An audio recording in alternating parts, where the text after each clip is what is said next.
Basketball on the Big Ten Network is powered by Ram Trucks. Purdue, winners of 5 straight and in dominating fashion, here to take on the Washington Huskies. On the court guy, but in the half court, they are really efficient in how fast they play. Trey Kaufman ran with the basket. The last time Purdue was here, 1967. Down to Kaufman, ran again on the block. Breidenbach just trying to first timeout of the game. I think both teams needed a timeout to kind of settle in. Uncharacteristic of Purdue turning it over. Washington, the same thing. Miles Colvin, Raleigh Burgess have come in for Purdue, and nice. Colvin backdoor assists per game.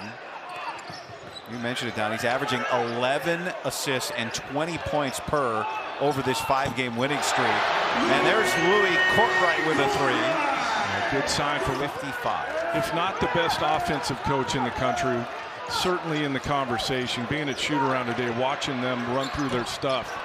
Really, really good stuff that they run. Smith.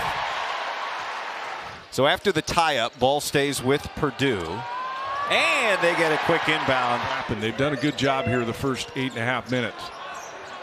Makai Mason with a 3. Season's gone on as they're rebounding. They didn't start the year rebounding it at all. But the reason they beat Maryland and almost took down Illinois was how good they were on the glass. Oh. Averaging 18 probably. And then you probably go to it more, right? You draw contact more. Smith. Create better angles to throw passes.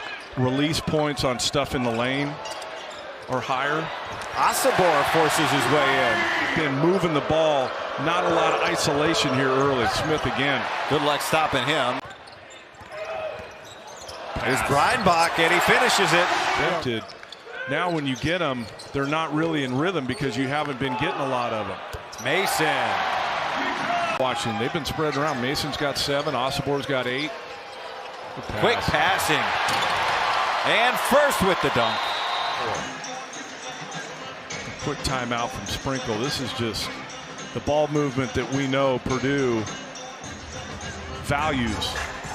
Wren probably could have tried to get that one up there and no one would have said anything, but this is Purdue gone a half this year without making a 3? I doubt it. Asabor, has he hit 2 in 1 half? Yes, he has. Bench for the last minute here of the first half. See where they go here, which probably their last possession of the first half. Courtright. Good pass. Purdue snaps the ball around. Washington does the same, and Harris hits the 3. This is different, guy. It just is. They are a bit up and down, but they are going to get behind this guy and this team, especially when it looks like this. Like, that's just good basketball. Trying to get it to him. Instead, it's Kaufman-Wren. Wren inside, and Kaufman-Wren with the basket. Left shoulder again. I bet you the Washington coaches talk about that at halftime. That would have been good if it goes. But an 8-point Washington lead at the break. Impressive, especially on the defensive end. Contesting, competing, rebounding.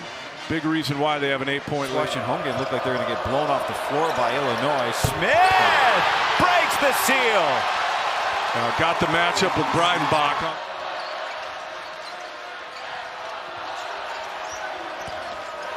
Kaufman-Wren, aggressive. Score in 3.5 minutes. Asabor gives it up. And for 2, Harris. Smith. Nice. How did he see Kaufman-Wren? I thought he was going to hammer. Same height as Breidenbach, but different type of player. Asabor, wow. He can do that. It looks like maybe to guard him. The point, yeah, to keep Asabor away from. Yeah, because if Asabor stayed on him, he gets loose for the dunk. Good back cut there. Overplay by Purdue. Asabor read it. +6 rebounding in this game. First. Well, there you see Asabor didn't want to challenge that too. Good find by Mason. Wow, that just looks so easy. Kaufman-Wren. Waters part, and he scores. He scores, but 1 3-point basket. And Lawyer doesn't have a field goal until now. from this Washington team in the second half that they had in the first half. Well, it's been tougher. And Lawyer breaks in. 14. In the last 5 minutes, Purdue has looked like the team that's been blowing teams out. You got a 14-point lead, maybe best to back that one out. Sabor, his third 3 of the night. Sabor now with 18 points. Here's Lawyer. Floating and hitting. Did you see that? You're saying he decided halfway through to shoot. He did. Sabor trying to match his season total. And he does! Wow. His 4th 3 of the game. You thought after he hit 2 in the first half, that'd probably be it. Smith, what a find. He's on the receiving end from Harris. C.J. Cox steps inside for the 2. The cleanup from first, and he gets fouled.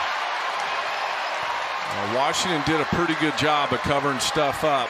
Cox missed the pull-up, but first on the weak side. It's the foul and 1. Refreshing to see Kaufman-Wren shake that off and stay in the game. See how he moves here. He's got 17 points, moving well here, and the floater is down, and he's over the season average now. And that connection.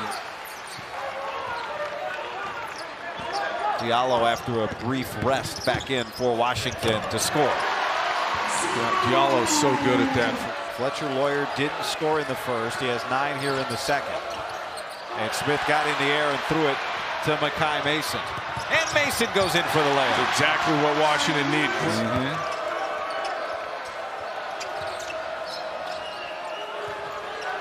Lawyer hits the 3. Impressive second half from Purdue.